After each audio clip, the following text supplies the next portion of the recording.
Magnetic people don't hustle for attention. They don't try harder. They don't people please. What they do is actually so much simpler. A few very small things, almost invisible to others, that completely shift the energy in the room. And these 5 habits, they changed how people responded to me instantly. Now, to be clear, I did not come out of the womb magnetic. Quite the opposite. I was painfully shy growing up. I never raised my hand in class. I rarely spoke in groups. My mom even had to conspire with my teacher to get me to come out of my shell. And my friends, the people I trusted, would say things like, "Kim, you're so quiet." The truth is, I was terrified of being judged and scrutinized. Fast forward to today, totally different story. I actually love walking into a room full of strangers. I love striking up conversations, speaking in front of people. Honestly, it feels a little like play to me now. This past summer, I was invited to an exclusive mastermind for established entrepreneurs hosted by Ali Abdaal. I didn't know a soul, and I had the best time. I just let myself enjoy meeting new people, and it led to all kinds of connections. I had some really great conversations, including with Ali himself. I made a lot of new contacts and have been having ongoing follow-up conversations with people in fairly high places, messaging me about pre-ordering my book that comes out next summer and inviting me to some future events. My old self would have been shocked. So, what changed? Honestly, it's not magic. It's these 5 small habits that I'm about to share with you. So let's jump right in. Hatukand, eye contact rule.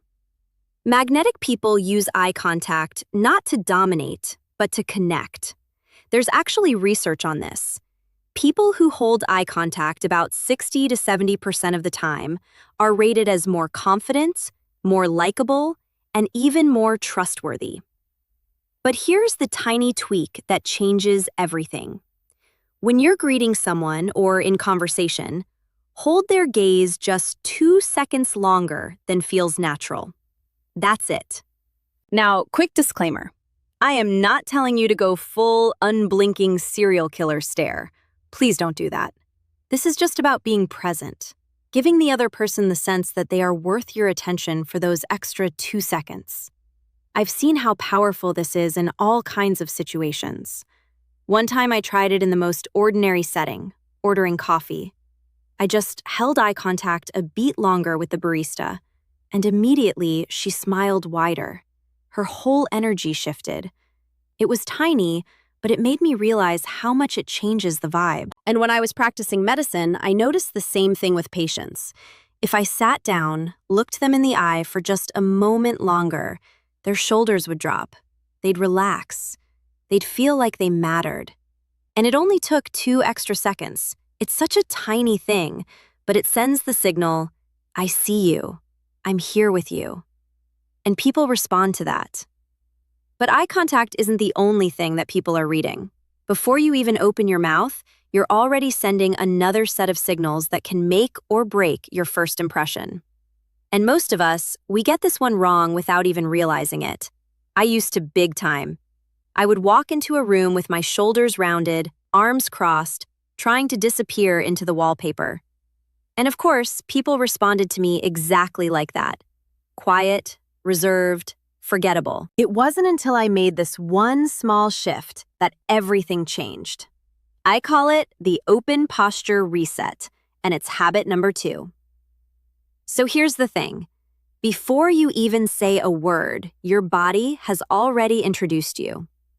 People are constantly reading signals from your posture, your shoulders, the way you walk into a room.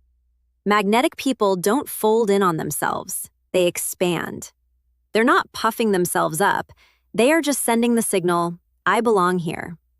Now, research backs this up. You may have heard of the Harvard study on power poses, Amy Cuddy's work.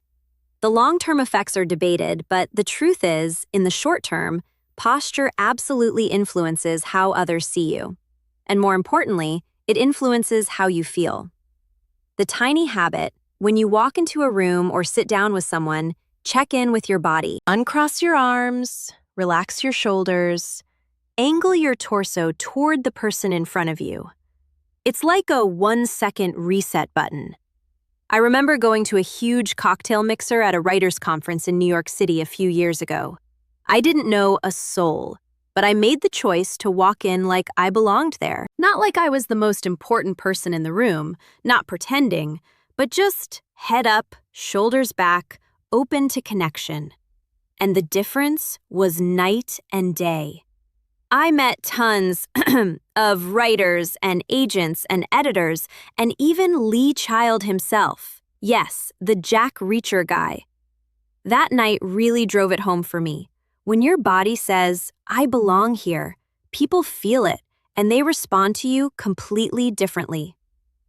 But posture alone isn't enough. You can look confident and still leave people feeling like you don't really see them. And here's where so many of us trip up. We get caught up in our own nerves or in what we're going to say next, and the other person walks away thinking, okay, nice enough, but forgettable. By the way, if you want to start weaving habits like these into your daily life, I just want to pause for a sec and let you know that I put together something for you. It's called The Reset, a free 5-day challenge to help you to reset your energy, your focus, and your confidence. The link is below, so check that out. Okay. Back to it.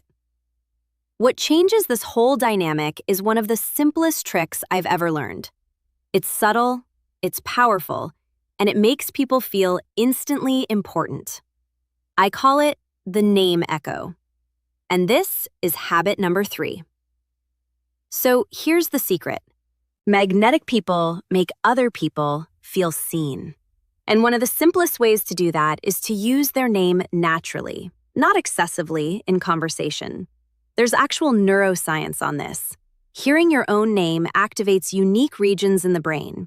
It's like a little shot of dopamine. People light up when they hear their name, even if they don't show it on the outside. So, here's the tiny habit. When you meet someone, use their name 3 times. Once when you greet them, once naturally in the middle of the conversation, and then once as you say goodbye. That's it. And I promise this works, even if you're terrible at remembering names. Honestly, that used to be me. I would forget someone's name 5 seconds after being introduced, which is mortifying. But forcing myself to use it right away has made me way better at actually remembering. I'll give you an example. A few years ago, I attended a very fancy event in LA. Rooftop terrace, pool, the sun setting over Hollywood. Some big headliner names in the personal development world were there. It could have been really intimidating. I didn't know a single person personally. But that evening as I circulated, I made a point of practicing this name echo habit, and it worked. People relaxed, they opened up, and it wasn't just small talk. Those little connections turned into real relationships.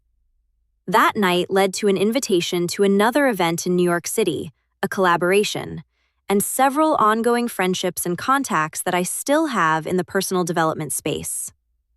Now, quick warning, don't overdo this. We have all met that person who goes, "So, Kim, what brings you here, Kim? And tell me, Kim, that's not magnetic, that's creepy."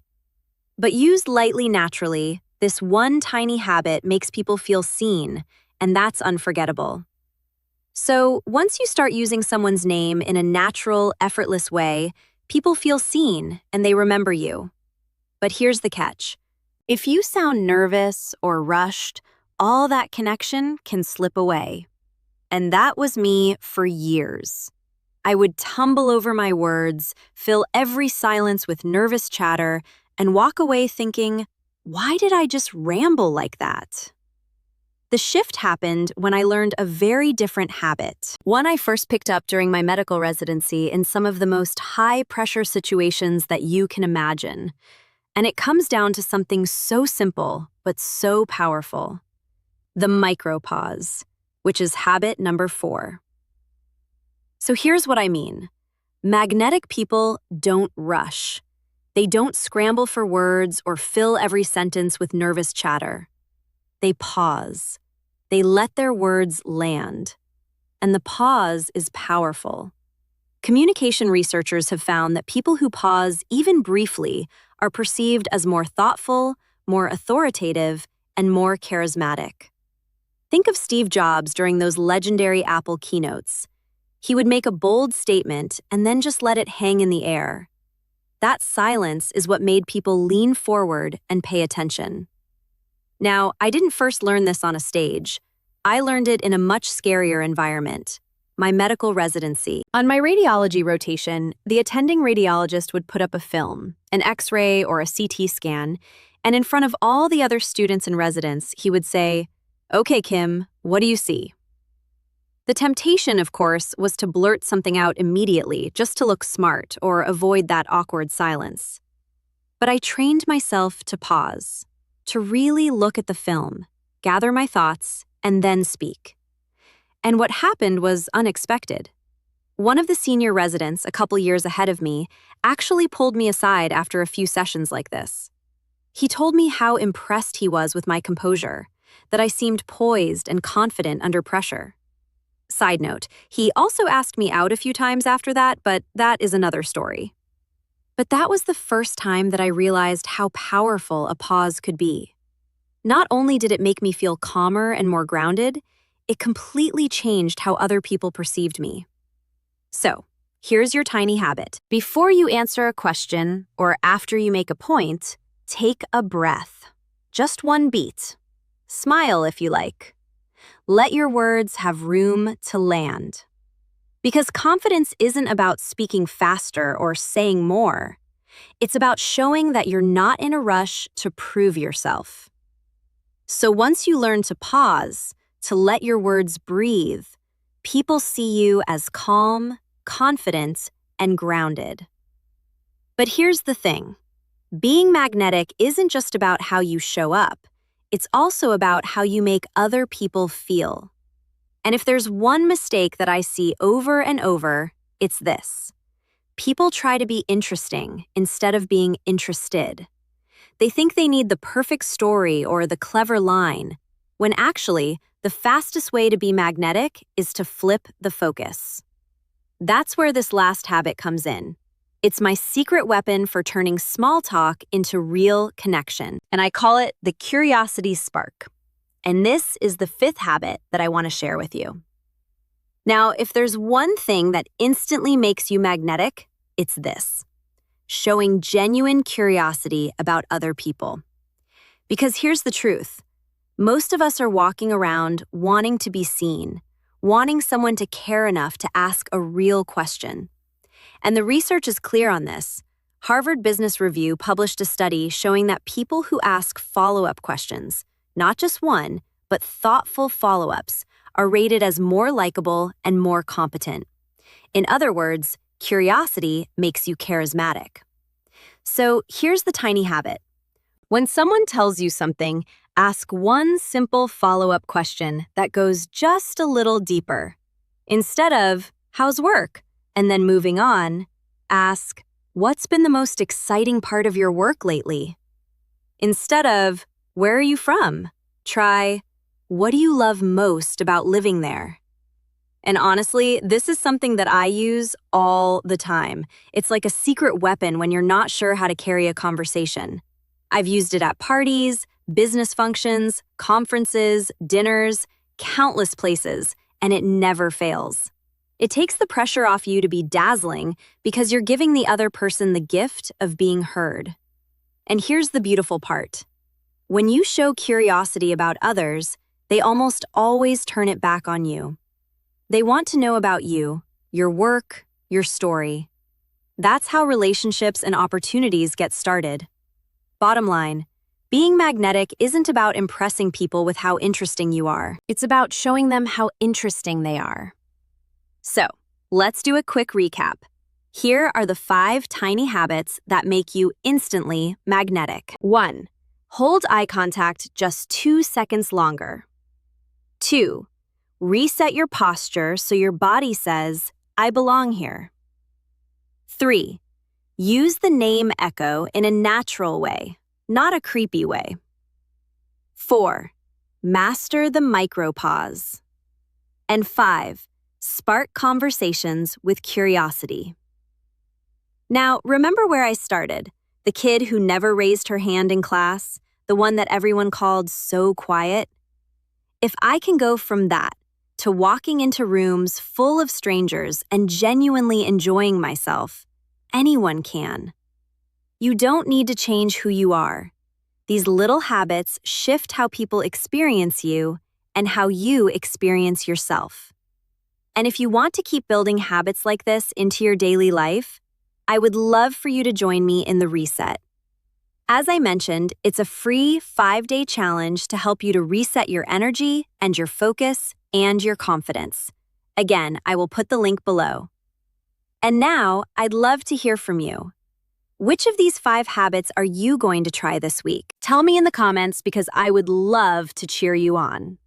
And of course, if you found this helpful, give this video a like, subscribe if you haven't already, and share it with someone who needs a little boost of magnetism in their life. And if you're ready for your next step, I have got another video you'll love, and I've queued it up for you on the next screen. It's called 8 Habits That Quickly Changed My Life. If you liked these 5 habits to help you to become more magnetic, these 8 habits will give you even more practical, life-changing tools to not only become more charismatic, but to completely change your life, and I will see you there. So once your body is saying, I belong here, people, did I say that already? Am I repeating myself? I am repeating myself. Okay, that's fine, that's cool. And here's where so many of us trip up. Okay, speaking of trip up, my God. Okay, try again.